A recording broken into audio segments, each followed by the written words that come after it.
La K-pop, phénomène qui vient tout droit de Corée du Sud, avec ses esthétiques soignées et ses chorégraphies millimétrées, la K-pop s'est imposée dans le monde entier. Ils sont jeunes, beaux, stylés et à la pointe de la mode. Ils font rêver les fans du monde entier. Mais pourquoi ?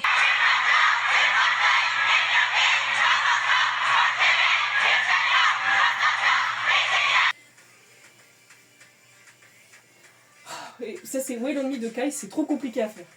Vous ne connaissez sûrement pas cette chanson, mais elle la connaît par cœur.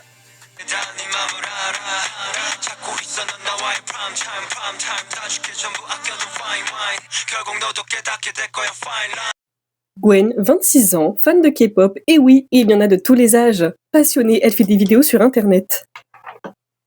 Annyeonghaseyo. Mais vous parlez de quoi dans vos vidéos ?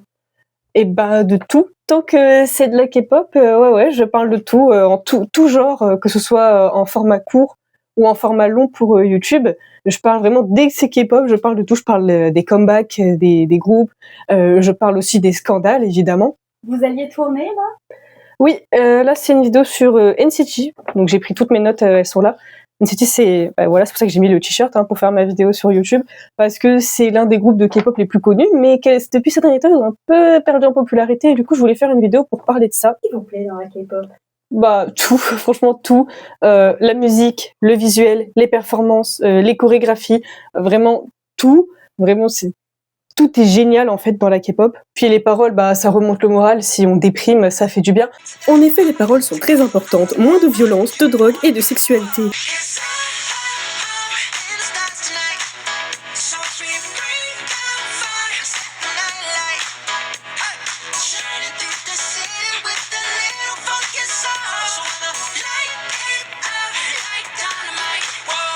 Quoique ça dépend de la chanson, toutes les chansons remontent pas le moral.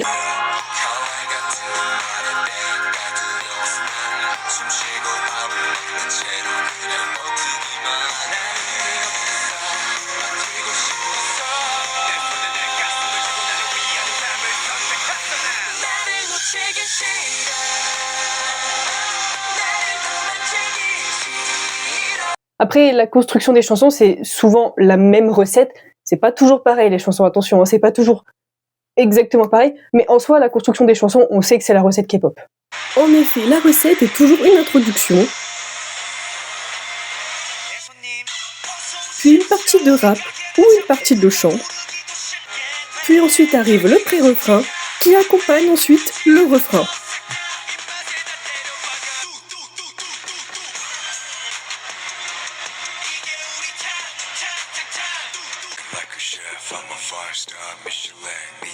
Puis un passage légendaire retenu par les fans, le pont.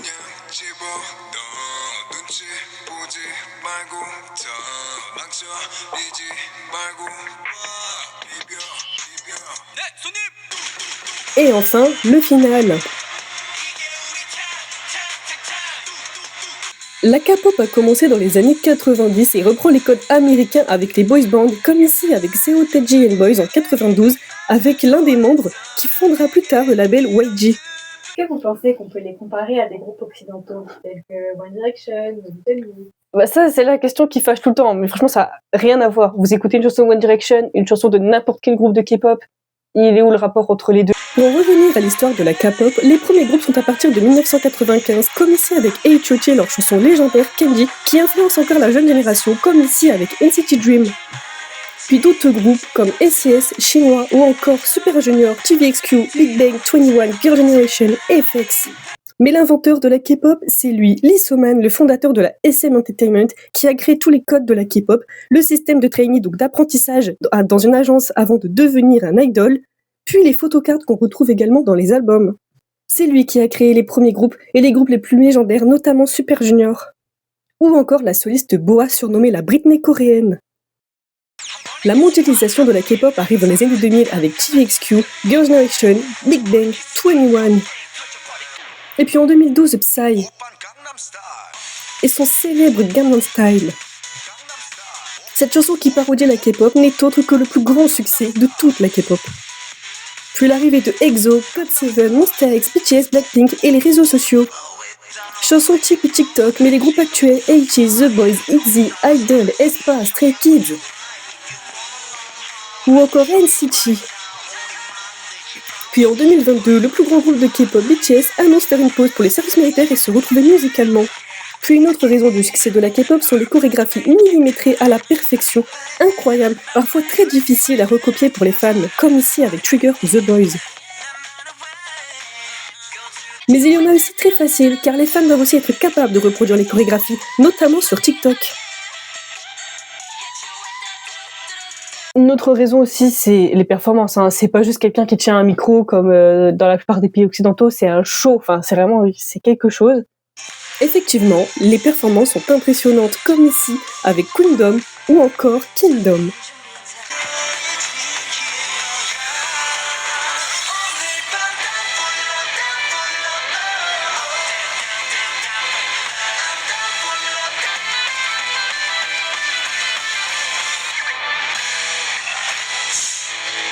Une autre raison encore, c'est le marketing. Ils sont hyper forts en communication pour tout ce qui est de faire la promotion. La promotion des chansons et albums, en général, ça commence un mois avant avec des photos sur Instagram comme ici, avec Adrenaline de ATEEZ. On voit des photos de chaque membre avec les concepts visuels, puis quelques jours avant la sortie de l'album, on a des extraits de la chanson titre, on a un MV teaser, et puis quand la chanson elle sort, on est forcément hyper hypé, on va écouter direct, il y a beaucoup de promotions. Un premier MV teaser est disponible sur la chaîne YouTube, puis un deuxième pour donner envie aux fans, et enfin la sortie tant attendue du MV. MV veut dire musique vidéo, on ne dit pas clip dans la K-pop, mais MV. Et du coup, quand l'album il sort, on l'a attendu avec impatience. Et justement, les albums, ça fait clairement partie du marketing. Comme vous pouvez le voir, on n'est pas sur une boîte en plastique avec un CD dedans comme on a en France, aux États-Unis, etc. On est sur un véritable objet de collection. Là, on pourrait croire que c'est un vinyle. Pas du tout. Là, c'est le dernier album d'ATEEZ. J'ai aussi celui-là qui est magnifique, incroyable, qui reprend les codes d'un vieux film d'horreur en cassette. Alors du coup, la boîte de cassette, on dirait qu'il y a une cassette à l'intérieur, que c'est un album, quoi. Et dedans, il y a toujours des photobooks. Ensuite, en fonction de l'album, le photobook peut varier. En fait, dans chaque album, il y a toujours plusieurs versions. On peut avoir un photobook super mignon. Et si on prend l'autre version, on a un concept plus dark. Là, par exemple, celui-là, on est sur un sacré concept quand même. Mais les albums, ça fait clairement partie du marketing. Le CD, il est là. Mais en vrai, on n'achète pas l'album pour le CD, on l'achète parce que c'est un objet de collection, c'est un objet de décoration, regardez-le, quoi. Puis les photocards, ça c'est l'objet de collection, c'est aléatoire, donc en fonction de l'album, la photocard, on peut avoir l'âge Jungkook, 2 fois Songhwa et San, j'aurais très bien pu avoir un autre membre.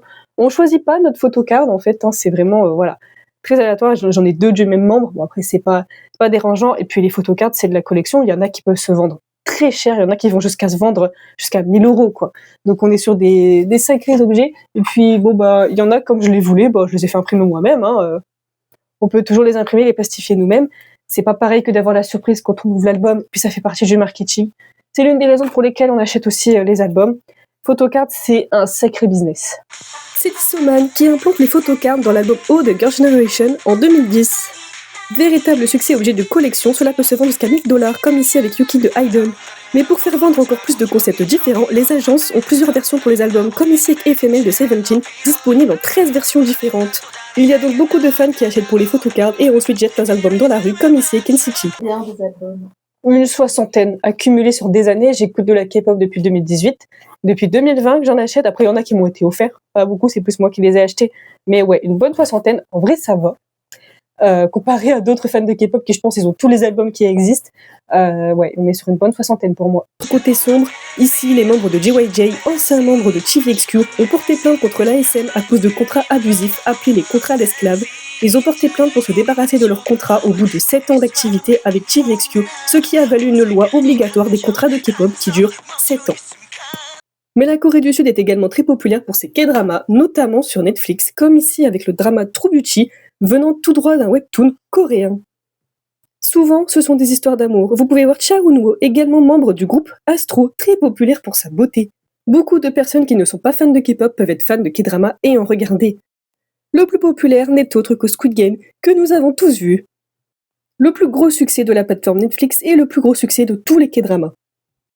Mais également les films Parasite qui a obtenu un Oscar, le tout premier film coréen, ou encore la série musicale sur YouTube Alien Stage.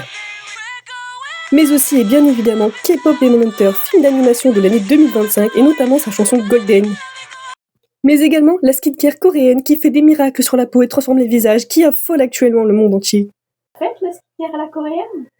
Bah oui et non, en fait, ça fait un moment que j'ai une routine skincare avec des produits qui sont français, de marques françaises, fabriqués en France, etc. Et en fait, en me renseignant sur la skincare coréenne, je me suis rendu compte que je faisais tout pareil qu'eux, en fait, finalement. Donc oui, mais c'était pas forcément volontaire. Après, j'utilise pas les produits coréens parce que ils sont accessibles, hein, mais dans ma ville, pas forcément, ou alors faudrait commander et je préfère avoir mes propres produits. Mais ouais, je fais un peu à la coréenne. Là, par exemple, on a 2 marques françaises. Donc là, c'est un anti-rougeur, ça c'est une crème hydratante.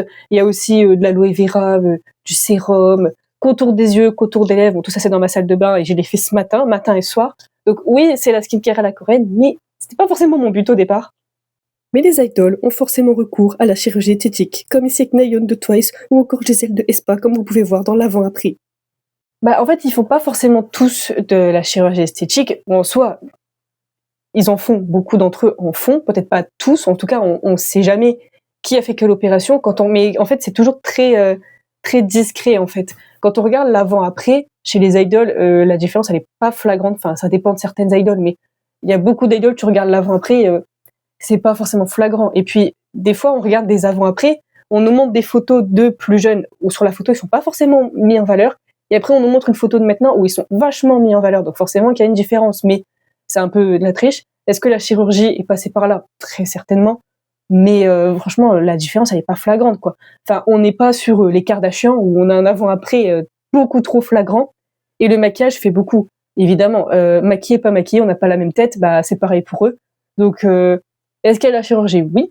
Et ça paraît évident, mais c'est pas forcément flagrant. Je trouve que ça reste discret, ça reste naturel. Et puis sans maquillage, bah ils sont aussi très beaux, très belles. Ils ont quelques imperfections comme tout le monde, mais c'est pas non plus choquant. Et même il y a des idoles qui sans maquillage, ils ont l'air parfois plus mignons. Et puis après, oui, il y a de la chirurgie, mais en fait c'est léger, quoi. C'est pas non plus choquant. Qui est les plus beaux selon vous? Moi, je dirais Juyeon de The Boys et San et Mingi de H's. C'est vraiment le charisme à l'état pur. Ils ont des très belles silhouettes, des beaux muscles aussi, on va pas se mentir. Mais vraiment des beaux regards, des super expressions faciales. En plus, très talentueux. Moi, je dirais que ce serait eux les plus beaux. Et pour continuer sur leur physique, souvent leur peau, elle est whitewash. En gros, ils font en sorte que leur peau paraisse très pâle, très blanche, parce que ça fait partie de leurs critères de beauté. Donc, ils ont une peau vraiment très très claire. Et aussi parmi les critères, le fait qu'ils soient très minces. Donc, malheureusement, des régimes assez stricts. Ou encore des régimes très stricts, comme ici avec Momo de Twice, qui a dû perdre 7 kilos en une semaine. Elle faisait du sport et ne mangeait que des glaçons au point où elle a cru en perdre la vie. Mais la K-pop, c'est aussi du positif, et une communauté de fans ultra puissante, notamment les Red Dawn Dance qui se font beaucoup dans les lieux publics, notamment avant les concerts. Les fans se réunissent et dansent sur des chorégraphies qu'ils connaissent par cœur. Ils se réunissent tout le temps, tous ensemble, et sont une belle grande communauté. Les fandoms, comme les Blink ou Blackpink, sont également très fans de leur groupe et vont à leurs concerts en mettant le feu dans le public. Et dans la K-pop, il y a moins de violence aussi, il y a moins de drogue, il y a moins de sexualité, les codes clichés qu'on n'en peut plus dans l'Occident. Là, il y a moins ça, il y a même pas de clash publiquement.